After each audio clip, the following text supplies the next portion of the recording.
Hey everyone, my name is Jennifer Swati and I'm here to do our educational finance case study. The first part of this is our problem identification and analysis, so talking about what do we know.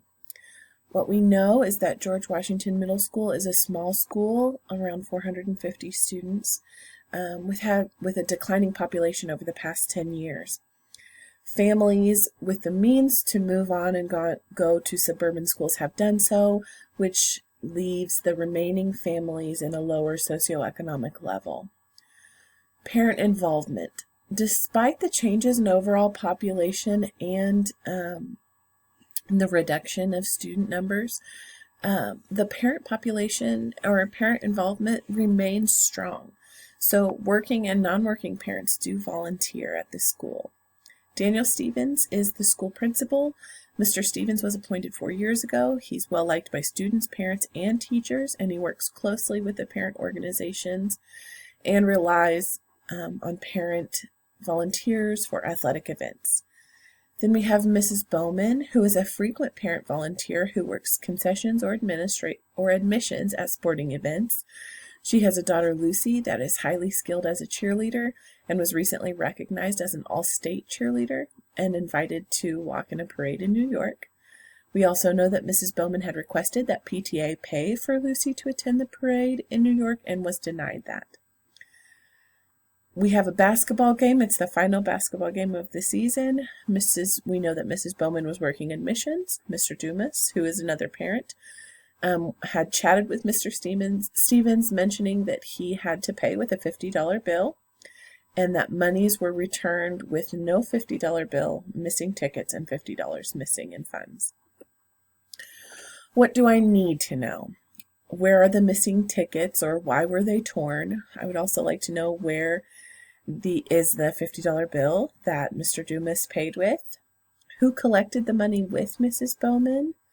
And what are the policies and procedures for collecting and counting admissions or concessions money?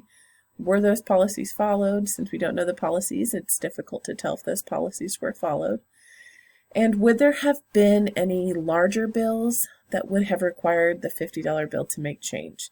It's unlikely, but there is a possibility that someone only had, 100 or something and needed to make change, and the school would have accepted that. So identifying the problem. For me, the problem in this case is twofold. In the short term, there's money missing from the admissions money, which totals $50. But two, really seems to be a lack of appropriate policies and procedures in place to safeguard the money collected through event admissions. So ultimately, I feel like the problem is one of administrative supervision and or policies for collecting and counting money by parent volunteers. So we have to implement a plan of action and strategies for the implementation. And so first, I think it would be important to document the loss of the funds appropriately. So it would be important to recount the money again with the security guard there to make sure that there was not an error, and have the security guard sign off on the shortage on the appropriate paperwork stating that he was there, when the money was counted and this was what was counted. Next, I would contact the president of the PTA or the booster club, because perhaps they could provide some insight into anything that may have happened that night. Maybe things were crazy. Maybe the tickets really did were torn, and so they had to discard them. But they might also be able to give some insight into their parent volunteers and maybe their character, and knowing that they've worked with them, or just knowing maybe their temperament or attitude that night too. Then I would contact the other parent volunteers who were working that night. So I would try and ask open-ended questions about how they felt admissions went, if anything unusual or strange happened. Perhaps they could talk about the torn tickets. But all of this would be done very non-judgmentally and very just kind of open, just talking about how things went. After that, I would meet with Mrs. Bowman and maybe discuss that when she turned in the funds from the admissions, that we needed to talk about the torn tickets and that there were missing funds. You could indicate that you did have a conversation with the parents who stated that he paid with a $50 bill, and you witnessed him putting, several larger bills back in his wallet.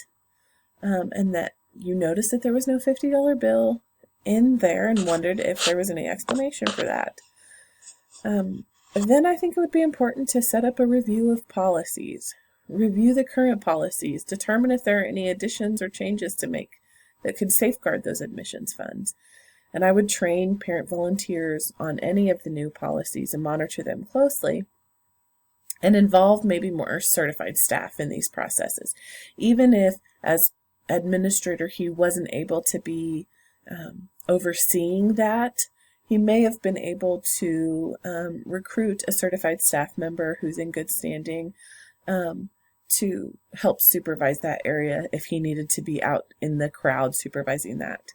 And finally, I would monitor the admissions and concessions closely, and part of that would be reviewing those policies, but this will help to ensure that the admissions funds or concessions funds are really watched a little more closely to prevent loss of money.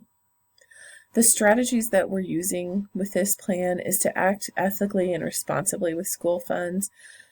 By documenting the loss with another witness, Mr. Stevens demonstrated that he was being ethical and just not saying that there was a loss, but consulting with another person, having a witness there. We would be reviewing, another strategy is just to review those admissions fund policies. That way, this situation could be addressed to see if maybe there's a procedure that's missing to help safeguard those funds and prevent further issues. Listening to all parties involved. By listening to the other parent volunteers, the PTA and Booster Club president, and Mrs. Bowman, Mr. Stevens is demonstrating effective communication skills and really being fair to Mrs. Bowman, but to everyone else involved, and developing positive relationships. Ultimately, Mr. Stevens' goal is going to be to develop a respectful and responsible school environment that continues to foster the development of the strong parent support that they already have. So my thoughts and feelings and values while going through this. What I was thinking was that the parent support and involvement is so important to Mr. Stevens and the school, and that Mr. Stevens did show good decision making when he declined Mrs. Bowman's proposal to use PTA funds, because those funds or that proposal was only to benefit one student and it wasn't to benefit all, and it was quite a large proposal. What I was feeling was empathy for Mrs. Bowman. Her daughter had done this great thing and it was exciting, but knowing that the population of the community is a lower socioeconomic level, she may not have been able to afford to send her daughter to that. And so I was feeling very empathetic for her in what she was trying to accomplish. And I still was valuing the appropriate use of school funds for the benefit of all students and not the few. Issues that are maybe unresolved coming out of this. Did Mr. Stevens find the missing funds? Was it a clerical error? What was resolved from that? How did the working relationship with Mrs. Bowman continue? And were there changes in policies that could have helped to prevent this issue? Things I'd like to further investigate are those policies and procedures for admission tickets and PTA thoughts and feelings on helping to support Lucy's trip to New York. Maybe there could be a compromise, or maybe when put to the PTA that they maybe would have been in support of that.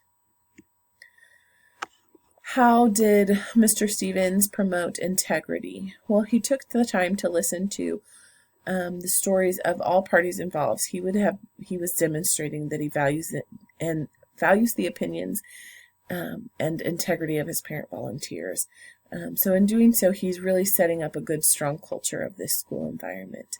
By working with the PTA and the Booster Club so closely, he's demonstrating the value and importance of the school environment and parent involvement within the school environment.